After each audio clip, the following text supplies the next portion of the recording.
Friday, 13th September. First, we'll talk about the critical price points, show some entry models. But first, the critical price points that I want to talk about is, again, we have the Tron liquidity, the targets. We set the chart on the settlement price. We see that the closing price of previous day is in close correlation to, we toggle off the settlement price is the same as the consequent encouragement of this previous day wick. Then we toggle on the settlement price again. We see this volume imbalance in here. We draw it out in time. We see volume imbalance high of 3rd of September. It's the same as the opening price of previous closing price of previous day, which is also the same as the consequent encouragement if we toggle off the settlement price. Then we toggle off the settlement price again. We see this candle as a order block. The opening price of that, again, it's in very close correlation to all the price points that I just mentioned. So we take this order block from this high to this low. We divide that up in quadrants. We see the 75% of the daily order block. That's the high of the day.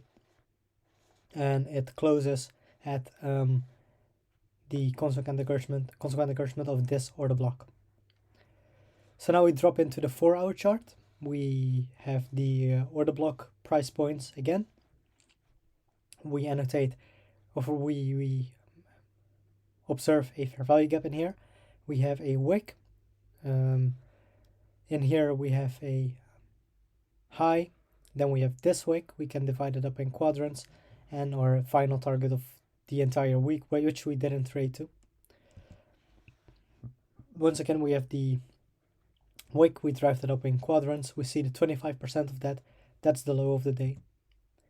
So now we jump into the 15-minute chart. We have the midnight opening price, the new day opening gap of today, the sell side that I want to see as a Judas swing, and then we draw up to this new day opening gap of 16th of August. These are also important for the trading day, the 27th of August.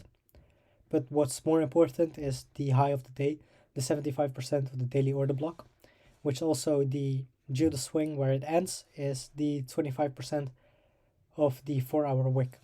We don't even trade to the consequent encouragement of that. Then we have the 50-minute order block, another 50-minute order block, that's an entry, and then another 50-minute order block, that's an entry for long positions. We see sell side being taken here, then we have the buy side being taken, and then this is the entry model that I'm going to talk about, the first fair value gap after 10 a.m. I'll talk about that very clearly. Then we have this, note the new day opening gap of 27th of August, the high of the day, and then we have the 50-minute order block right here, the second order block. This was the first, the second order block, which also is in close correlation to previous day, where we see the bodies are respecting that, except for this candle. And then the third order block,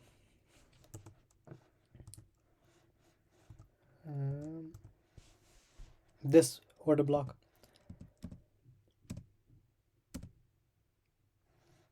this is the other entry. I don't want to enter in this, but it's very important that we talk about this price delivery. That makes us go into the price delivery. As you can see right here, we have the New York open. And here that was annotated in previous charts. We see buy side, we see sell side. We want to first, if we are bullish, we want to see sell side being taken first as a Judas swing. You can see that the bodies are respecting the new day opening gap of today's formed opening. We have a order block, price comes in, bounces. We have a new order block, price comes in, bounces. Then we form a new order block, price comes in and bounces. When we drop down to the 1-minute chart, immediately we can see we have the 9:30 opening price in here. We meander around a little bit. We are respecting the new day opening gap. We trade into the 25% range of that 4-hour fair value gap. As you can see, this was a news driver. It was consumer sentiment. And we drive higher, higher, higher. 3-drive pattern. Then we go low. We see that the bodies are respecting once again the first made fair value gap. We trade into the 50-minute order block and the new day opening gap. And here the high of that is being touched. We trade up. We see an inverse fair value gap. It's filled down all the way. If we wanted to see lower prices, then this is the fair value gap that needed to stay open. But we trade into that. We go higher, and this is a pyramid entry, or you could have entered in here, but this is my first entry. We see this closing order block, the black one that's filled with red. Then the previous candle of that, you measured that, the consequent encouragement of that. You don't want to see the bearish order block trade below that.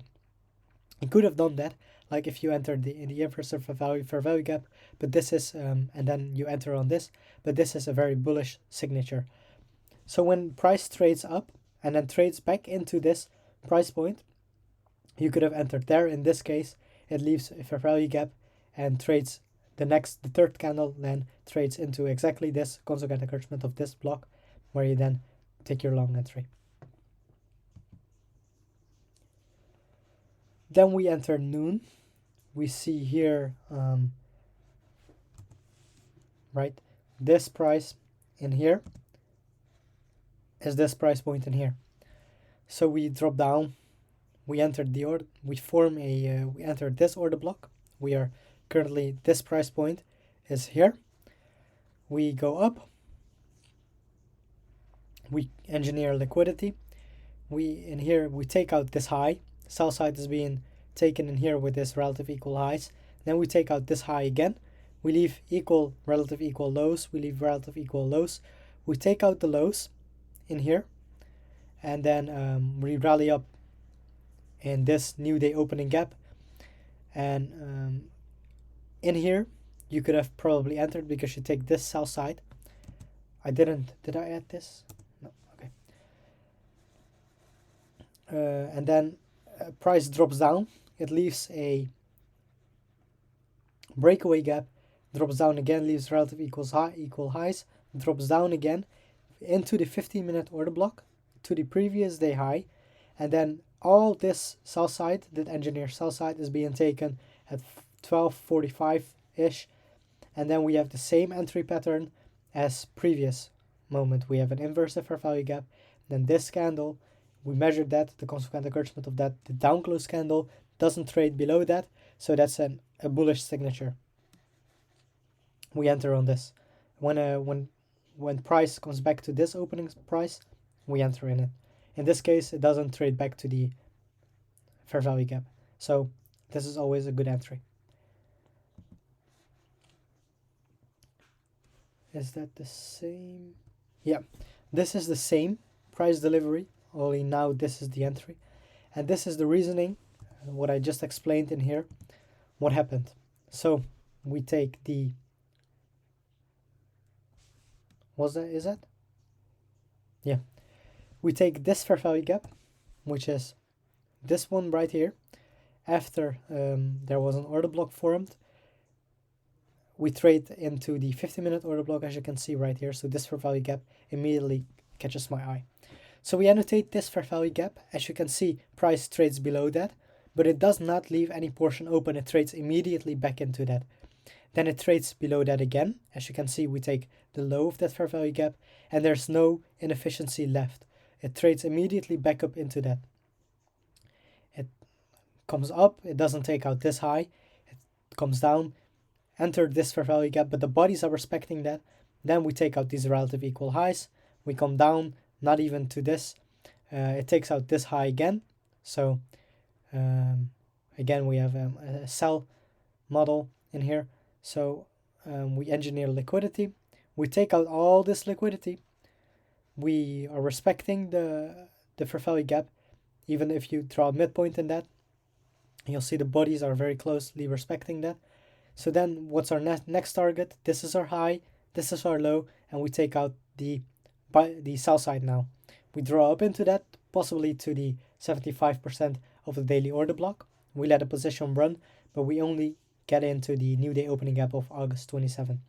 We draw down all this liquidity in here, this low, and this low. We extend this order block into time, and then we have this low and these relative equal lows. We take that here, and hence we come to this entry point. Like I said, we take out the sell side, we target the buy side. This could be an entry. We take that entry. This is the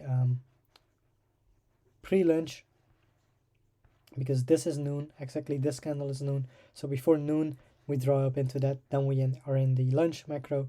We draw down. I'm not interested in this trade. I'm only interested in long positions now.